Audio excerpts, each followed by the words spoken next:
Alright guys, so LED halos are not a new thing, okay? You've got great options from Profile Performance, you've got great options from guys like Diode Dynamics, and you can find LED halos in all different kinds all over the internet. But the real question is, why hasn't something like this existed up until now?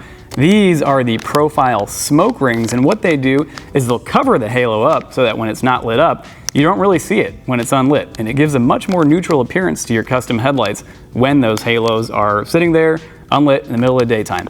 So I'm going to go ahead and show you guys how these things install. Very simple, and we'll show you what they look like before and after.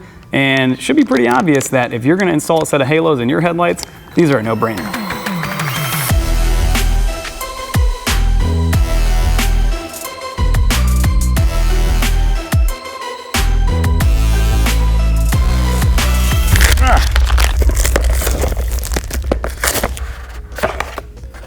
All right, cool. So we've got the halo out of our box. This is a profile pivot switchback halo, which is of course white with the amber turn signal.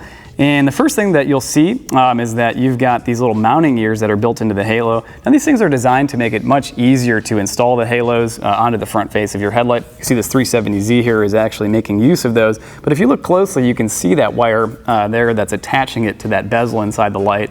And to me, I'm just not a fan, okay? The other way that people commonly attach the halos to the headlight is they just wrap the wire over the front face of the halo, which again, from a distance, you don't really see, but up close, you know, it's all in the details and you do see that. But the smoke rings, they actually make this much cleaner because they cover that no matter what. And so when you're using the smoke rings, I would definitely opt for the over the face version of the installation method with the wire. Which means that you do not need these little mounting ears. So you can easily remove those. As you can see, I literally just used a pair of scissors and just snip that off. If you're very careful with it, you can get rid of that. You can also use a Dremel tool just to have a steady hand and just remove that part of the PCB. It will not hurt anything on the halo. And then from there, you can go ahead and slip the smoke ring right over it. The other thing about the smoke rings is that they have a little channel that's designed into it, that's molded into the back side here, which I'm not sure if you can see. We'll zoom in on that for you. And what that's meant for is to give you some clearance on the back side of the halo where the wiring comes into it. And so I'll go ahead and put this thing on here. It really is super easy. It just slips over that. Get all the edges around nice and tight. All right, so once you've got this thing slipped on here, it should look something like this. As you can see, it has these lips on the back that wrap over the back side of the halo.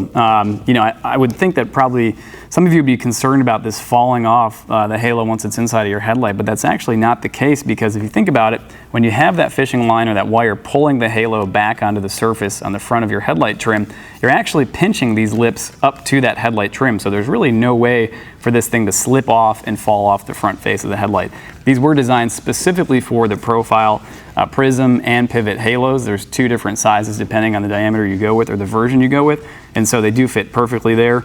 But in terms of other brands, I can't really say for sure. It's kind of up to you guys to figure that out. But what we'll do here is we'll go ahead and light these things up, and you can see that there's very little difference actually in the intensity of the output with this on or with it off. And that's really the secret sauce, I think, with the profile smoke rings, is that they've gotten this blend of silicone just right so that it minimizes the impact on the brightness of the halos.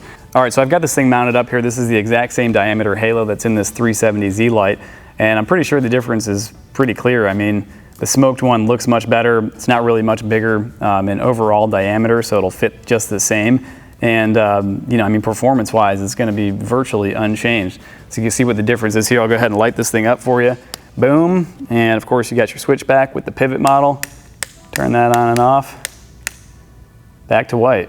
All right, guys, well, there's not really that much more that I could say about these things. If you're a halo kind of guy and you're planning a new set of high-performance headlights, these are definitely a no-brainer. They look cool, they're relatively inexpensive, and they fit like a glove. They're available in diameters between 70 and 100 millimeters, and they are available online now, so check them out.